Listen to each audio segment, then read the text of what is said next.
on air. This is the Breakaway. For those watching on Facebook, YouTube and Twitter, welcome along. Sam Bennett took the win on stage 14. Primoz Roglic, though, still with his hands in the air and still with the red jersey. He took a tumble in the final kilometre that took down several of the key riders, but he got back on his bike and he is back on the podium. He retains his lead at the top of the GC, and because that crash happened within the final 3 kilometres, it should mean no change to the overall. We've got Valverde in second, 2:25. Pogacar still in third, just over 3 minutes back, with Miguel Angel Lopez still within 4 minutes of the lead, with Quintana, Micah Ede, Hagen and Kelderman making up the rest of your leaderboard. Well, I'm delighted to say Mitch Docker of EF Education First joins us just as the music seems to be quieting a little bit. Mitch, you were behind that crash today. Talk us through what you saw, talk us through what you know that happened. Look, I was really lucky because I'd done my work at like 2K to go, and it just happened at 1K to go. And I think it was just the fact that it was a bit of an easier day today, and everyone sort of sensed it was the last chance to really have a good sprint. And I could feel that tension in the bunch sort of 5K out, so I was lucky to be out of there. And I think exactly what I said, it was just that tension in the bunch from what I heard across the wheels at 1K to go. Were any of the rest of your team caught up in that you know of? I think so, yeah. Logan Owen, our one guy who was there having a sprint, he was right in the middle of it, so it was a shame. You haven't had much luck as a team so far, have you? You're the road captain. You're down to 5 guys. You lost 3 quite early on. How have you reconfigured within the team? How has that been for you? Actually, it really happened pretty quickly. It almost happened within like an hour of the big crash, and we knew the guys were out of the race. We just had to switch straight over to our other 2 Colombians there, Danny Martinez and Sergio Higuita, and we just went, all right, you guys are the new GC guys, let's do it. We're a team of 5, and we just sort of quickly went together and went, let's go for it. And the transition was pretty quick, and so far really successful. Mitch, I've been in a team when we had 9 riders in a Grand Tour, and we went to 5 riders. At breakfast there's 5, at dinner there's 5 riders. It seems a little bit smaller. How do you keep things motivated, and who does that within the team? Well, funny thing is, I bought this pack of Uno cards. I don't know if you guys know Uno. And we were playing with 8 guys, and the games were taking forever. And it's been fantastic with 5. It's perfect. So it's been great. We got rid of 3 guys, and we can play these great games of Uno every night. So that's been great for morale. But who's winning? Well, Logan was winning, and now Danny and Sergio, they speak Colombian to each other during the games, and you can hear them going, keep it on red, keep it on red. And then you see just like draw 2s coming out. So, the morale has been really good between all 5 guys. We've just sort of been bouncing off each other. The 2 Colombians are such funny little guys, and then we've just been working really, really well together. I think if we went down to 4, it'd start to feel very, very quiet. I think for me, Mitch, is as you just said about changing to like the GC role now Rigo's gone. Are you also looking for chances for yourself? Because I think with 5 guys, it's not like you've got to do a lot of riding. It makes your job a little bit easier almost in a way. But are you thinking for yourself to maybe go for a stage win as well? I think you might know this too, it's really funny. It's like being a lead-out man and suddenly losing your sprinter with like a K to go, and they go, Blythe, you're sprinting now. You're like, whoa, what? Yeah. Blythe's never sprinted. That's right. For example, if you can get his head around it. But, the funny thing is I came in here and we all came in here to support Rigo, and then all of a sudden like, okay, Mitch, you've got your opportunities. You're like, oh, okay, wait, I'm starting to get my head around that now. And it's like, I'm looking for those days. Unfortunately, there's only a couple more days left that I will be able to have a chance. But I'm really looking at like stage 17, stage 19, and that's sort of about it. The rest of the time we'll be just hanging on. And what about the rest of the team then, Mitch, in any potential stages? You were road captain here last year when you guys got 2 stage wins. What are the other stages for the team? Well, I think like Danny and Sergio, it's really great. The end of the race suits those 2 guys.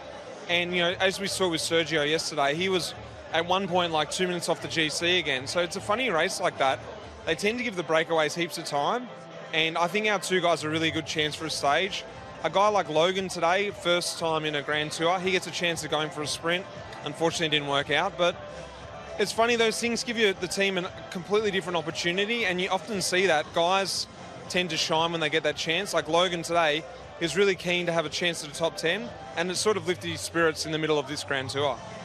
I understand that you two rode together in the same team, is that right? We did, yeah. I was just going to ask Mitch then, how's the gruppetto? I spoke to Stannard the other day, and he said there were so many guys in it. He said it's been brutal so far. Is there any gruppetto stories? Brian won't know about the gruppetto, he's never in it. Don't tell him they miss him. Don't tell him. We do. We miss the chatter from the gruppetto. Actually, You don't miss Blythe, do you? I do miss Blythe. Right, take him away. Take him away. Sharing Thanks. style tips, do you? Do you share? Yeah. Yeah, the gruppetto it's huge, but it still doesn't give me confidence for the mountain days because guys are in there shouldn't be normally there, and you're like, I know you're just choosing to be here, and when you don't want to be here, you're just going to piss off, you know. Yeah, never good. So what about this race overall then? I mean, from the outside, it's looking like it is Roglic's to lose. Is that how it feels, really? it does, yeah. It's been not a bad sort of tour so far, and like looking towards the end of the race, it's going to be a tough finish, but. Someone made the joke the other day, I didn't know this was 21 one-day races in a row, and that's what it sort of felt like so far. Every day has been like a one-day race, and we're like, can this just ease up a bit? But outside your team, who have you made friends with in this race? Who haven't I made friends with? Now, let's start. No. Who have you made friends with? Mitch has new been around a friends. while. He's made friends Because with when everyone already. you're down to 5 riders, you get a bit sick and tired of speaking to your own teammates. Who have you made friends with? I'm drifting back to the Aussie guys, you know, at Mitchelton there. But you know, Teo Guggenheim, we had a good chat today. Yeah. It's hard to think actually. You think back on the day, you're like, who did I even talk to today? Brian's only asking because he gets sick of us. He's trying to make friends, Mitch. Hasn't worked so far, but we'll get you some. Well, we've been speaking about this race being Primoz Roglic's to lose. We can hear from him and his fellow Slovenian superstar, Tadej Pogačar. Primoz, how did you manage to avoid the crash today? Yeah, you have to be a little lucky. It's no other thing. It's always quite fast and crazy in these finals. So yeah, you always need also a little of luck. We were talking this morning and yesterday too about the traps to avoid. That's maybe the most important. You have to avoid the crashes. Yeah, for sure. Like I said, nobody really likes crashing. So yeah, it's important to stay in one piece. Today, what happened today with this crash? Not too bad for you? No, it's not too bad, but it's never good to crash. It was a lot of guys on the ground, and I hope that everybody is okay because it was a really hard crash, and yeah, but I really don't know what happened for sure because it was not so much stress in the last case, but yeah, you never know what happens, and yeah, it wasn't really a nice finish today. Do you think your injuries can influence your feelings tomorrow? No, I think it's going to be okay, and yeah, tomorrow is a new day, so we keep fighting. Thank you very much. Well, tomorrow is indeed a new day, and we will only see, I guess, tomorrow what any repercussions will be of that crash. It was interesting that we were speaking to Mitch Docker there, Adam, and him saying that this is essentially not a 3-week Grand Tour, it's a 21 days of one-day races. Is that the way it always feels in the middle of a Grand Tour, or is this unusual like that? Yeah, I think it's getting more like that. As the racing's getting more advanced, the races are getting quicker. The tactics have changed over the years since Brian was doing it back in the 60s. Sorry, mate. 1860s. 1860s.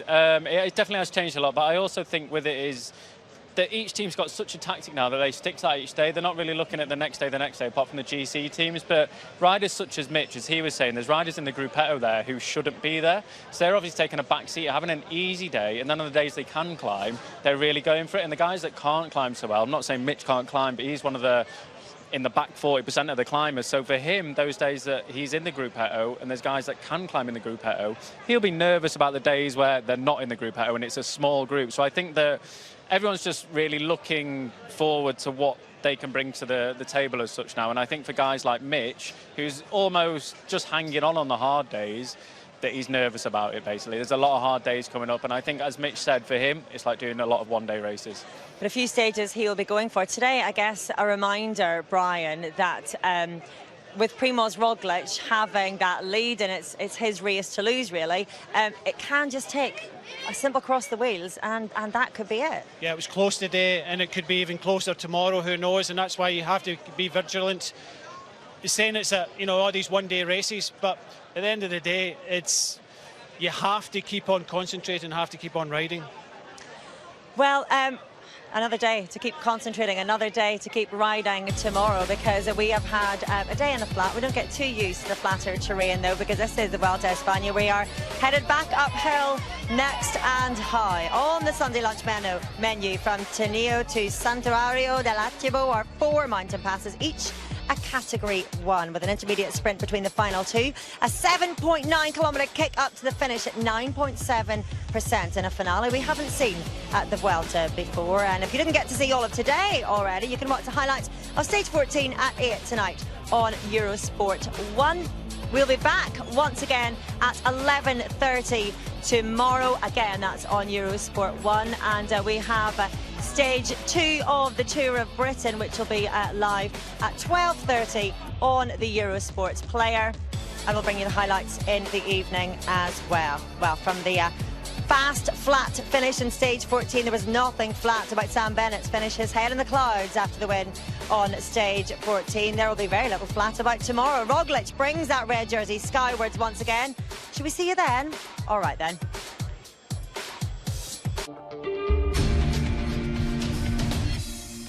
Coverage of La Vuelta on Eurosport is sponsored by Zwift, where fun is fast.